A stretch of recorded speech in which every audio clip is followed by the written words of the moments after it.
Guys, welcome back to my channel Bong queen মু। আশা করছি সকলে ভালো আছো এবং সুস্থ আছো। তো আমার গলা শুনে বুঝতেই পারছো যে আমার গলাটা বসে গেছে।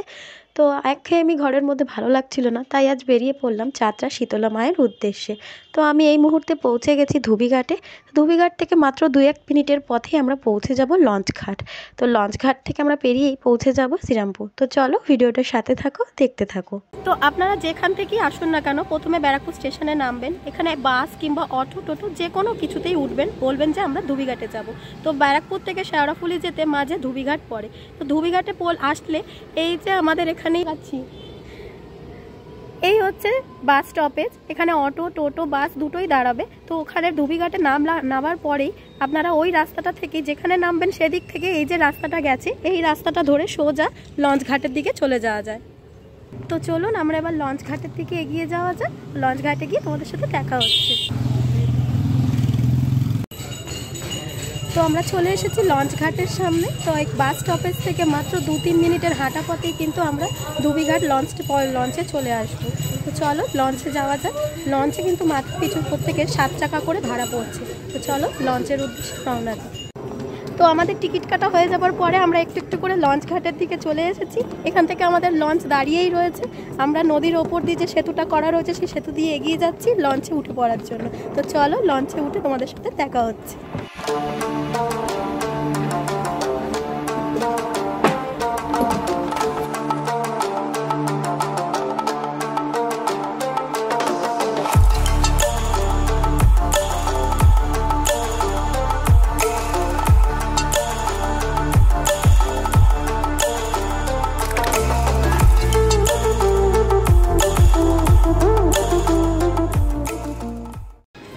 ধুবিঘাট থেকে লঞ্চ পার হয়ে চলে এসেছি শ্রীরামপুরে। এখানে অনেক টোটো দাঁড়িয়ে রয়েছে। এখানে টোটোতে এসে শ্রীরামপুর যাত্রা শীতলা মায়ের মন্দিরে যাব বললে যে কোনো টোটোতে 15 টাকা করে ভাড়া নেবে। তো তোমাদের মায়ের মন্দিরে পৌঁছে দেবে। তো চলো আমরা টোটো ধরে নিই এবার।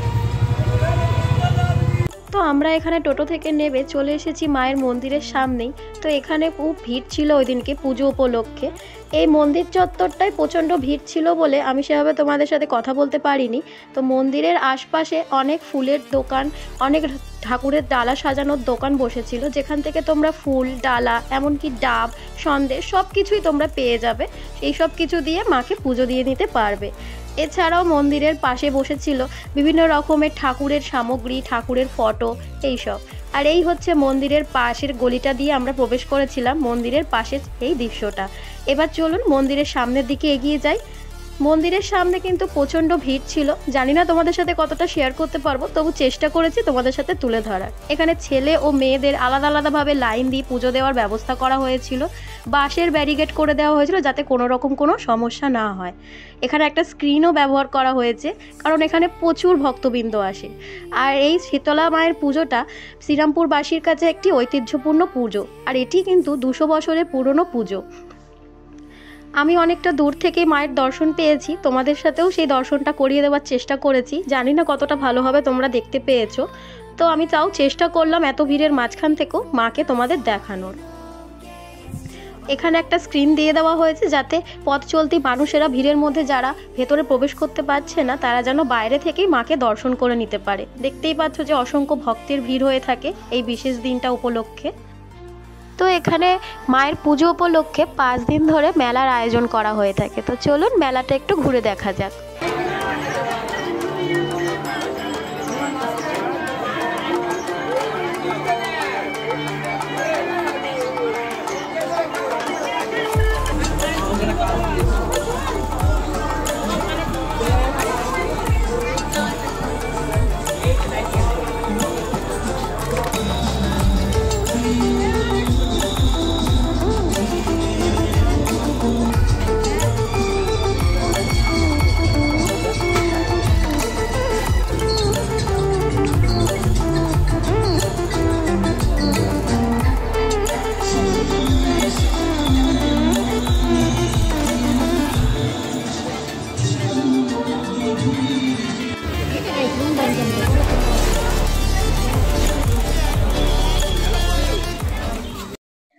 আমরা চাতরা শীতলা মায়ের মন্দির দর্শন করার পর হাতে কিছুটা সময় ছিল, তো সেই সময়টাকে কাজে লাগিয়ে আমরা চলে আসলাম ব্যারাকপুরে। তো ব্যারাকপুরে আমরা চলে এসেছি এখন মা অন্নপূর্ণার মন্দিরে।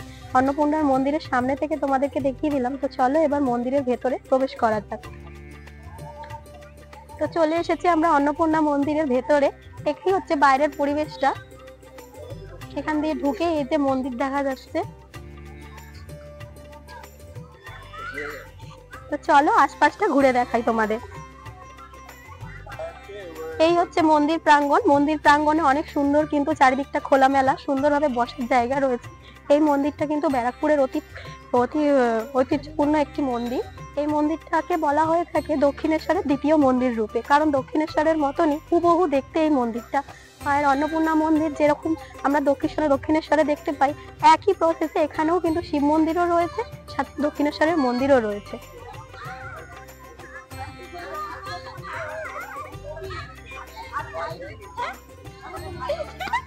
বলা হয়ে থাকে এই মন্দিরটা রানী রাসমণির কনিষ্ঠ কন্যা জগদম্বা দেবী এই মন্দিরটা প্রতিষ্ঠা করেছিল। তো এই মন্দির সম্পর্কে অনেক কথা ইতিহাস রয়েছে, এই ব্যারাকপুরে আসলে তোমরা সমস্ত ইতিহাসটাই জানতে পারবে। এই হচ্ছে মন্দিরের মেন গেট, আর এখানে শুধু একটা মেন গেট রয়েছে তা কিন্তু না, এই হচ্ছে মেন গেট। এর সাথে সাথে মন্দিরের সামনে রয়েছে কিন্তু একটা নাট মন্দির, ঠিক যেমনটা আমরা দক্ষিণেশ্বরে দেখে থাকি। এই নাট মন্দিরে কিন্তু বিভিন্ন রকমের কীর্তন গান হয় এবং অসংখ্য লোক কিন্তু বসে থাকে। মন্দিরটা কিন্তু দেখলে বোঝাই যায় যে দ্বিতীয় দক্ষিণেশ্বর। আশপাশটা ঠিক এরকম, অনেক লোকেরাই বিকেলবেলা এখানে আসে। আর এই হচ্ছে সেই শিব মন্দির। ঠিক দক্ষিণেশ্বরে যেমন শিব মন্দির থাকে, এখানেও ঠিক এরকম ভাবেই এপাশে কয়েকটা শিব মন্দির আর এদিকেও কয়েকটা শিব মন্দির রয়েছে। তো চলুন মায়ের মুখটা এবার দর্শন করে আসি।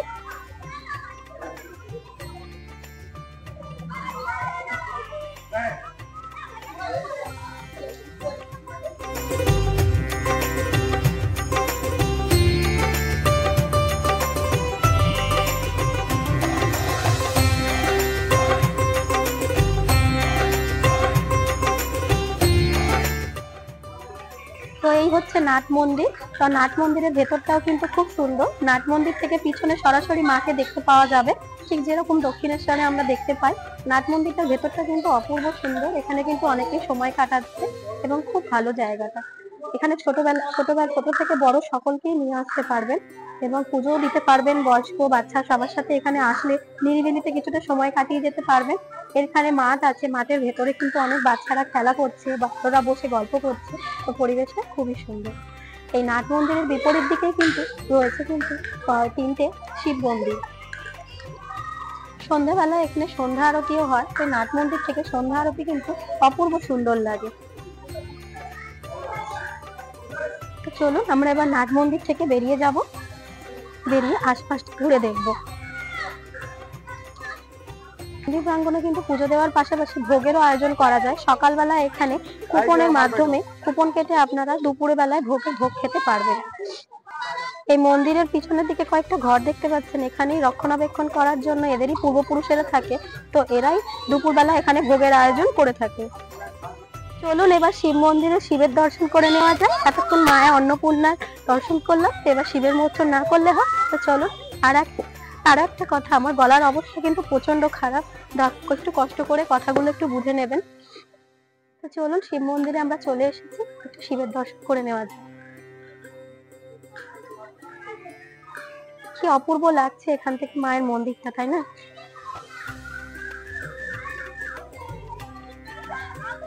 মন্দিরের ঠিক উল্টো পারে এরকম তিনটে 6টা শিব মন্দির রয়েছে। এদিকে 3টে এবং ওদিকে 3টে শিব মন্দির দেখা যাবে।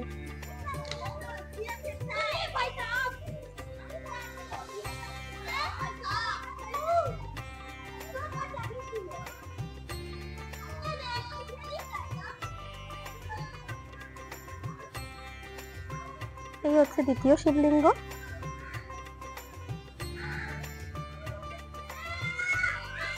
এর পাশাপাশি রয়েছে আরেকটি শিবলিঙ্গ।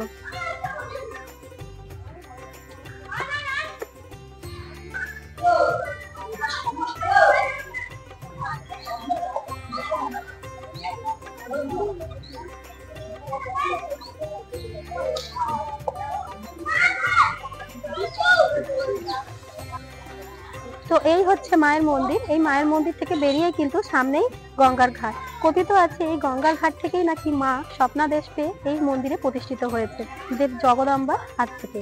তো চলো গঙ্গার ঘাটের দিকে এগিয়ে যাওয়া যাক। আমরা এর আগে একটা ভিডিও দেখিয়েছিলাম, যেদিন ছিল শিবরাত্রি। তো শিবরাত্রির দিন আমরা এখানেই শিব মন্দিরে এসেছিলাম পুজো করতে।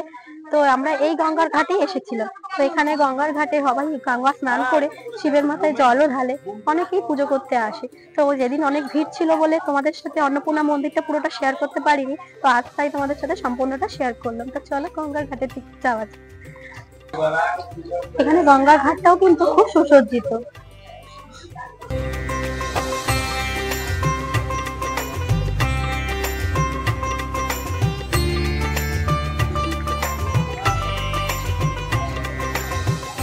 আমি এতক্ষণ ধরে অন্নপূর্ণা মন্দিরটা তোমাদের সাথে ঘুরে দেখালাম, তো এখন সন্ধে হয়ে গেছে, এবার আমরা বাড়ি যাব। তো আমি এই অন্নপূর্ণা মন্দিরে কিভাবে আসলাম, তোমরা যদি আসতে চাও ব্যারাকপুর থেকে কিভাবে আসবে, সম্পূর্ণ ডিটেলসটা আমার ডেসক্রিপশন বক্সে দেওয়া থাকবে। ও আমার একটি ভিডিও রয়েছে, আগের ভিডিওতে তোমাদের জানিয়েছিলাম যে আমি এই মাইকটা পারচেস করেছি ফ্লিপকার্ট থেকে। তো আমার গলার আওয়াজটা পুরোপুরি বসে গেছে, তোমরা সেটা বুঝতেই পারছো। তো এই মাইকটার মাধ্যমে আমি কথা বলছি, তোমরা কমেন্ট করে অবশ্যই জানিও যে আমার গলার আওয়াজটা এই মাইকের মাধ্যমে কেমন আসছে। আর যদি তোমাদের ভালো লেগে থাকে তাহলে তোমরা ফ্লিপকার্টে গিয়ে এই ধরনের একটা মাইক পারচেস করে দেখতে পারো। এর সম্পূর্ণ তথ্যটা আমার আই বাটনে দেওয়া থাকবে, তোমরা চাইলে দেখে নিতে পারো। তো আজকের ভিডিওটা এখানেই আমি শেষ করলাম, দেখা হচ্ছে অন্য কোনো ভিডিও। ততক্ষণের জন্য সবাই সুস্থ থাকবেন, ভালো থাকবেন।